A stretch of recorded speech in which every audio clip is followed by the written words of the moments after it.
Hello students, good morning. In today's class, we are going to start the poem To Be or Not To Be. To be or not to be is a famous soliloquy in English literature. And what is soliloquy? Soliloquy is a dramatic device in which a speaker speaks loudly on the stage in presence of audience. It reveals character of speaker through inner feelings, ideas and thoughts. The word soliloquy is made of two words. The word soliloquy is made of two words. First soli and second loqui. Soli means single and loqui means speech.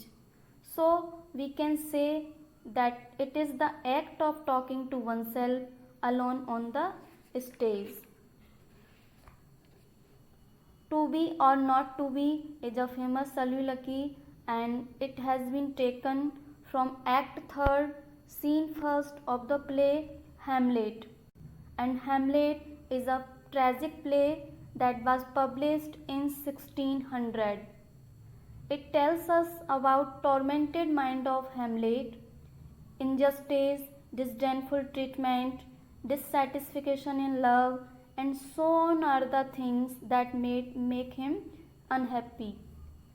To be or not to be is the opening phrase of soliloquy uttered by Prince Hamlet. Hamlet contemplates death and suicide.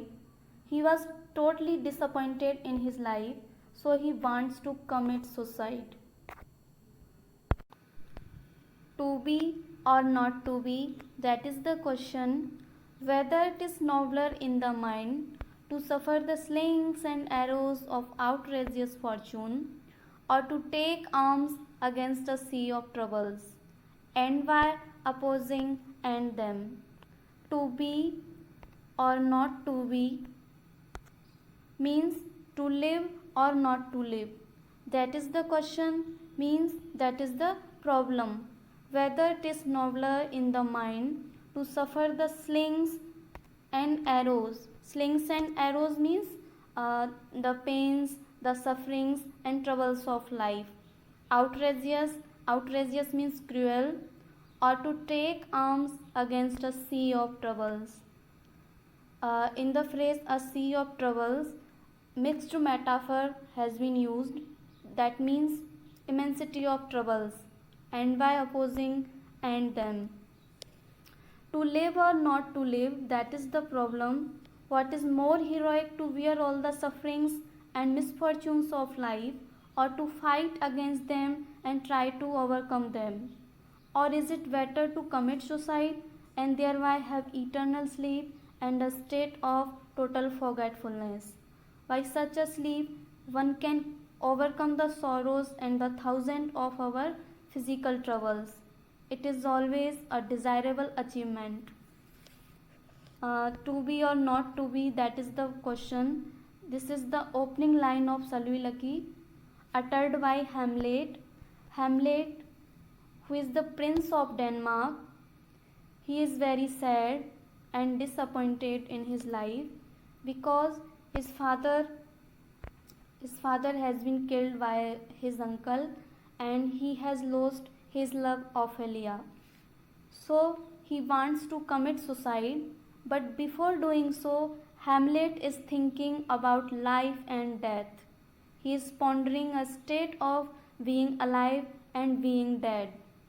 He is confused what to do, whether he should live or he should die. In next line he says that life is a lack of power. Human beings are at the mercy of cruel fortune.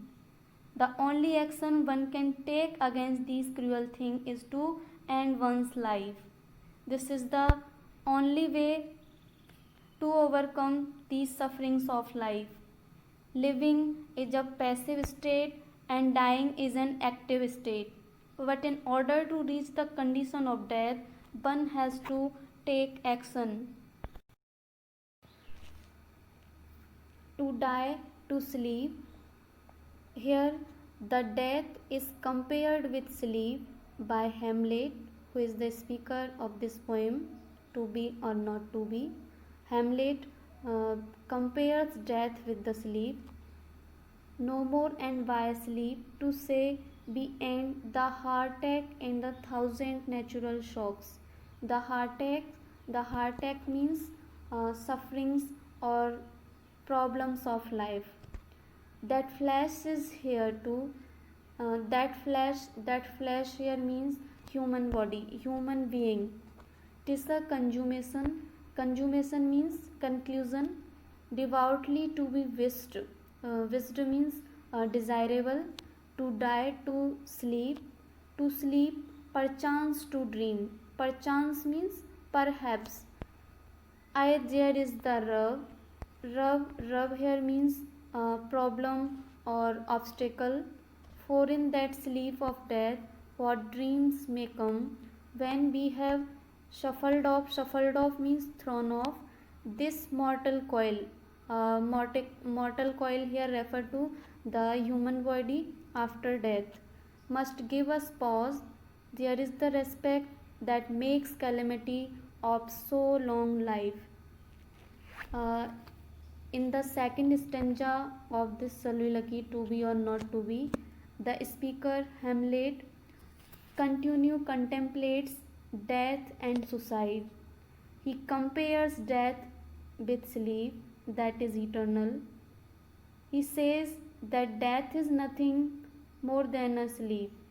But there is a rub, or we can say there is a obstacle that diverts his mind and perhaps change the direction of his thinking. Dreams are those obstacles that will disturb his sleep, because a man has no control on dreams. With that thought, Hamlet stops to reconsider. He thinks that what will happen after death. He is worried to think that life after death is unknown. Life after death is unknown and could be worse than life. He fears that life after death could be worse than life. It is very fearful thought to Hamlet. It is the obstacle that diverts his thought to take action. It prevents him to take another direction. Here is a new series of thoughts occupy his mind. Something after that lessens his desire for suicide.